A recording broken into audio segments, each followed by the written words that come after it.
Nah, ini posisi saya ini sekarang di pintu gerbang Mojopahit.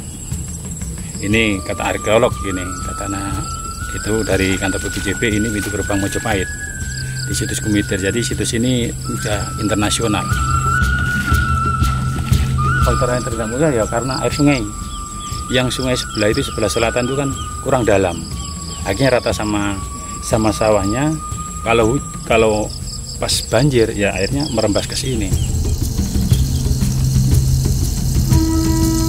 Jadi ini sudah ada, ini sudah tertutup. Sebetulnya trap-trap, ada batanya. Dari bawah trap gini. Nah, ini. Sampai ini pas tengah ini. Pas tengah ini ya, pas tengah ini. Ini termasuk pas masuknya pintu gerbang ini. Tangganya, Pak, tangga masuk trap sampai ke timur.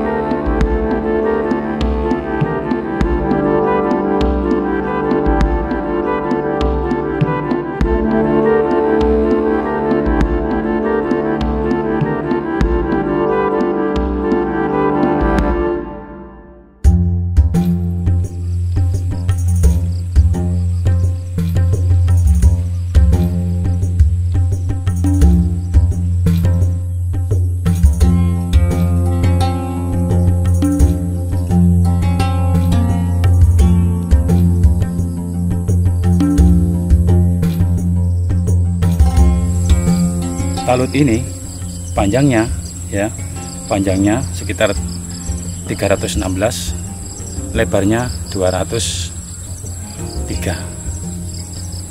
Nah, ini posisi saya ini sekarang di pintu gerbang Mojopahit.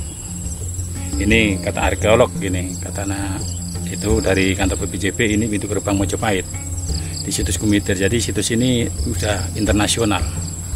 Cuma ini pembangunan belum, masih tahap test pit sama ekavasi. Jadi yang digali untuk kantor BPJB sementara ini pada sektor barat, tengah, timur. Terus luasnya sekitar 6 hektar.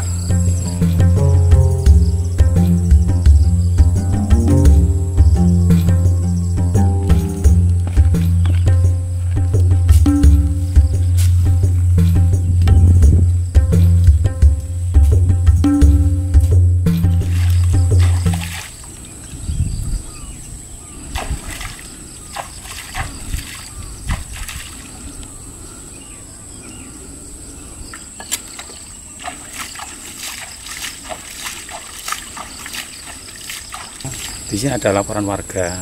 Nah, warga menemukan talut yang sisi timur kurang lebih 10 meter. Nah, terus dilaporkan ke BPJB. Nah, setelah itu ditinjau, diukur.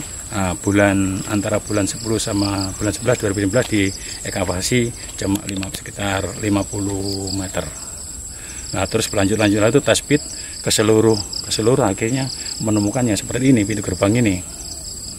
Nah, ini pintu gerbang ini ekavasi sekitar tahun 2021 selama 1 bulan. Jadi dari arah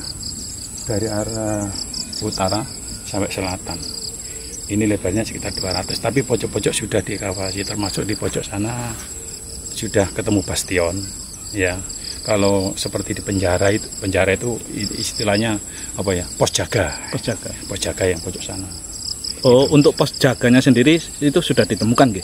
Ya sudah ditemukan pojok sana. Kalau ini pintu gerbang. Kalau seperti di apa benteng-benteng itu kan pasti ada pintu gerbang. Nah, ini pintu gerbangnya ini. Nah, ini sekarang sudah terendam air karena kemarin hujan angin. Nah, ini posisi seperti ini. Ya, ini kenapa, Pak? Ini kan terendam air ini, Pak. Ini faktor apa, Pak? Kok karena terendam air ini? Ini faktor air terendamnya ya karena air sungai. Yang sungai sebelah itu, sebelah selatan itu kan kurang dalam. Akhirnya rata sama sawahnya. Kalau pas banjir ya airnya merembas ke sini. Jadi ini ya lewat tebu-tebu ini, karena itu dulu ini kan selokan ini untuk pengairan. Nah, karena sudah diekavasi akhirnya tertutup, lewatnya situ, sebelah situ air pas jalan masuk ke makam itu lewat sini, lewat sana, air rembesan dari sana juga bisa.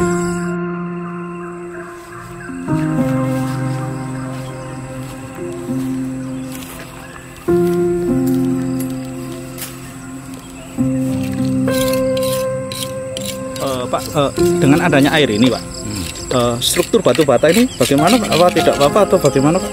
Ya kalau dengan adanya air ini ya batu bata ya akhirnya ya basah nanti akhirnya ngelumut, karena ini juga belum pembebasan ya, karena ini masih tanahnya warga. Sini Pak, termasuk itu ini tanahnya Pak Budi itu yang nyangkul itu, yang sekarang itu. Nah itu Pak Budi itu tanah Pak Budi. Dulu saya waktu sini juga Pak Budi yang ngasih tahu itu, yang ngasih itu pertama ini ada penemuan tuh Pak Budi, yang ngajak saya ke yang sebelah timur itu juga Pak Budi, juga tanahnya Pak Budi. Itu akhirnya diekskavasi. Pak, ini kan ada info kemarin Pak, mau diekskavasi kembali. Ini faktor apa Pak? Kenapa tidak jadi dilanjutkan ekskavasi? Itu karena kenapa? Barangkali Pak Kolek sebagai juru kunci mengerti tentang kendala-kendala tertentu atau bagaimana Pak, bisa dijelaskan? Kalau kendala kemarin waktu mau diekskavasi itu dari warga yang punya tanah ini kan, ini sebetulnya kan dulu waktu ekskavasi kan ada sewa ganti rugi, ganti rugi. Terus ini maunya masyarakat sini ya, ini selama nggak bisa ditanami ini sebetulnya harus disewa. Nah, jadi untuk PR untuk pemerintah.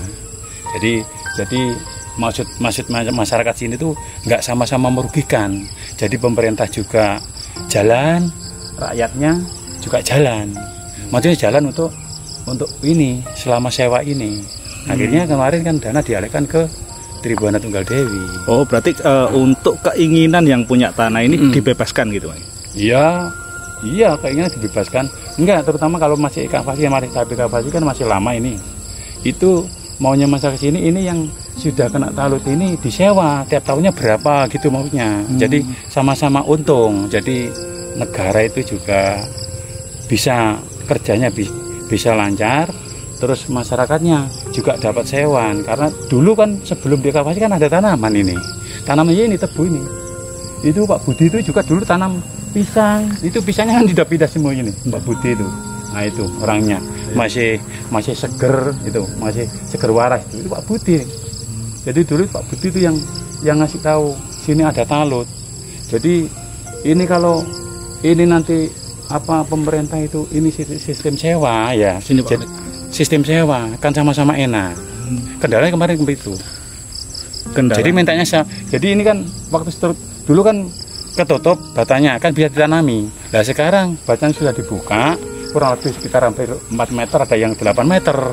Itu kan masih masyarakat disewa, pemerintah itu disewa. Jadi keluarnya di situ. Berarti maunya masyarakat tidak disewa lagi, disuruh dibebaskan gitu, apa bagaimana Pak? Iya dibebaskan ya nggak apa-apa. Tapi nanti kan bisa rapat koordinasi di kantor desa, tergantung tokoh masyarakat. Tapi kan kalau sudah begini, ya masyarakat itu yang punya sawah ini ya mungkin bisa dibebaskan, tapi kan semuanya kan harus koordinasi dulu kan gitu. Karena jadi yang penting yang ada talut ini maksudnya masyarakat harus ada sewan setiap tahunnya gitu loh. Disewa. Kalau dulu ekskavasi kan per meter, kalau sekarang kan sudah diekskavasi ini harus disewa, sebetulnya seperti itu mentanya. Gitu. Karena kan tidak bisa ditanami lagi. Tidak boleh ditanami, jadi nggak sama-sama rugi gitu.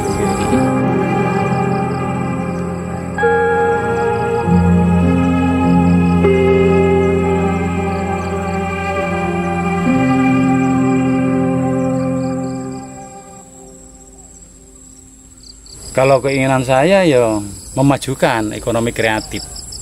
Jadi kalau ini sudah dibuka, mungkin dibebaskan sama pemerintah, mungkin ekonomi masyarakat ini bisa jualan untuk taman rekreasi seperti di Borobudur itu kan. Jadi ekonomi kreatif kan jalan. Jadi nanti masyarakatnya mungkin yang bisa pengangguran bisa jualan tepi-tepi seperti di Troloyo ya.